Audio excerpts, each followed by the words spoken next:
First Chronicles chapter 19.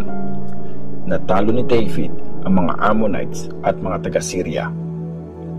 Di nagtagal, namatay si King Nahash ng Ammon at ang anak niyang si Hanun ang pumalit sa kanya bilang hari. Sabi ni King David, "Dapat maging mabuti ako kay Hanun kasi naging mabuti sa akin yung tatay niya." Kaya nagpapunta si David ng mga messenger para ipahatid ang pakikiramay niya kay Hanun. Pero pagdating nila sa Ammon, sinabi ng mga leader ng Ammonites kay Hanun, "Sa tingin mo ba, pinadala talaga ni David ang mga taong yon para i-honor ang tatay mo? Di kaya pinapunta niya sila dito para mag-spy at sakupin ang mga lupain natin?" Kaya pinahuli ni Hanun ang mga messenger ni David. Inahitan sila ng mga balbas. Pinutol ang mga damit hanggang sa may bewang. Saka pinaalis. Hiyang-hiya sila kaya hindi sila makauwi. Nung malaman ni David ang nangyari, pinasabihan niya na mag-stay muna sila sa Jericho at umuwi na lang pag humaba na ang mga balbas nila. Na-realize ni Hanun at ng mga Ammonites na ginalit nila si David. So, nagbayad sila ng 35,000 na kilo ng silver para mag-hire ng mga karwahe at sundalong na kabayo sa Mesopotamia, Maaka at Zoba. Dumating nga ang inupahan nilang 32,000 na karwahe at ang army ng hari ng Maaka at nagkampo sila malapit sa Medeba. Lumabas din ang mga Ammonites sa mga city nila at nag-ready sa paglaban. Nalaman ito ni David kaya inutusan niya si Joab at lahat ng magagaling niyang sundalo. Lumabas ang mga Ammonites sa entrance ng capital city nila at pumosisyon na para lumaban sa gera, habang nasa kapatagan naman ang mga haring kakampi nila. Nakita ni Joab na aatake ang mga kalaban sa harap at likod nila, kaya pinili niya ang pinakamagagaling na sundalo ng Israel at pinaharap sila sa mga taga-Syria. Ginawa niyang leader ng iba pang mga sundalo ang kapatid niyang si Abishai. Pinahanay din ito ang mga sundalo paharap sa mga Ammonites. Sinabi ni Joab kay Abishai, "Pag nakita mong natatalo na kami ng mga taga-Syria, tulungan mo kami. At pag kayo naman ang natatalo ng mga Ammonites, tutulungan ko kayo. Maging matatag ka. Lalaban tayo para sa mga kababayan natin at para sa mga city ng Diyos natin. At sana mangyari ang gusto ni Lord." Umabante na nga sina Joab para umatake. Tapos nagtakbuhan ang mga taga-Syria. Nung makita ng mga Ammonites na tumatakas ang mga taga-Syria, tumakbo din sila palayo kay Abishai at pumasok sa city. Tapos bumalik na sina Joab sa Jerusalem. Na-realize ng mga taga-Syria na natalo na sila ng Israel. So, pinatawag nila ang mga kakampi nilang nasa kabilang side ng Euphrates River. Leader ng grupong yon si Shobak na commander ng army ni King Hadadezer. Nung malaman yon ni David, pinagsama-sama niya ang mga sundalong Israelites. Tumawid sila ng Jordan River, pumwesto paharap sa mga taga-Syria at nakipaglaban sila. Napatras ng mga Israelites ang mga taga-Syria. Napatay ni David at ng mga tauhan niya ang 7,000 na driver ng mga karwahe at 40,000 na mga sundalo. Napatay din nila si Shobak na commander ng kalaban. Nung makita ng mga haring kakampi ni Hadadezer na talo na nga sila ng Israel, nakipagkasundo sila kay David at nagpasakop sa kanya. Mula nun, ayaw nang tulungan ng mga taga-Syria ang mga Ammonites. First Chronicles chapter 20. Nasakop ni David ang Raba.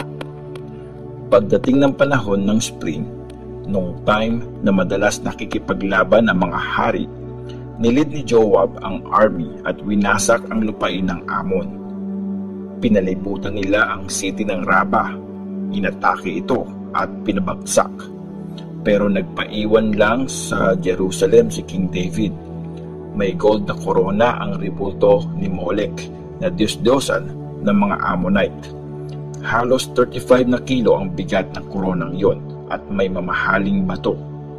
Kinuha yon ni David. Inalis yung mamahaling bato at nilagay sa korona niya. Marami pa siyang nakuhang mga ari-arian sa city na yon. Ginawa niyang alipin ang mga taga roon at pinagtrabaho gamit ang lagari, palakol at iba pang gamit na gawa sa bakal. Ganon din ang ginawa niya sa lahat ng nakatira sa iba pang mga city ng Amon. Tapos, bumalik na sila ng mga tauhan niya sa Jerusalem. Mga gera laban sa mga higanteng Philistines. Pagkatapos nun, nagkagera ulit sa pagitan nila at ng mga Philistines sa Gezer. Ito yung time na napatay ni Sibekay na taga-Husha ang isang higante na si Sipay. Natalo nila ang mga Philistines sa laban na yun. Nakipaglaban ulit sila sa mga Philistines at napatay ni Elhanan na anak ni Jair si Lami na kapatid ni Goliath na taga-Gath. Makapal ang hawakan ng sibat ni Lami, kasing kapal ng kahoy sa panghabi ng tela. Isa pang labanan ang nangyari sa Gath. May nakalaban silang isang malaking lalaki na galing sa lahi ng mga higante at may tig-aanim itong daliri sa bawat kamay at paa. Ininsulto niya ang mga Israelites kaya pinatay siya ni Jonathan na anak ni Shammah at pamangkin ni David. Galing ang tatlong ito sa lahi ng mga higante sa Gath at napatay sila ni David at ng mga tauhan niya. 1 Chronicles chapter 21. Gustong guluhin ni Satan ang Israel, kaya inudyokan niya si David na mag-census. Kaya inutusan ni David si Joab at ang iba pang mga officer ng army. Mag-ikot kayo sa Israel mula Beersheba hanggang Dan at bilangin niyo ang mga tao doon. I-report niyo sa akin kung ilan sila. Sumagot si Joab, "Mahal na hari, kahit paramihin ni Lord ang mga Israelites ng 100 times, kayo pa rin ang hari at servant niyo pa rin ang lahat.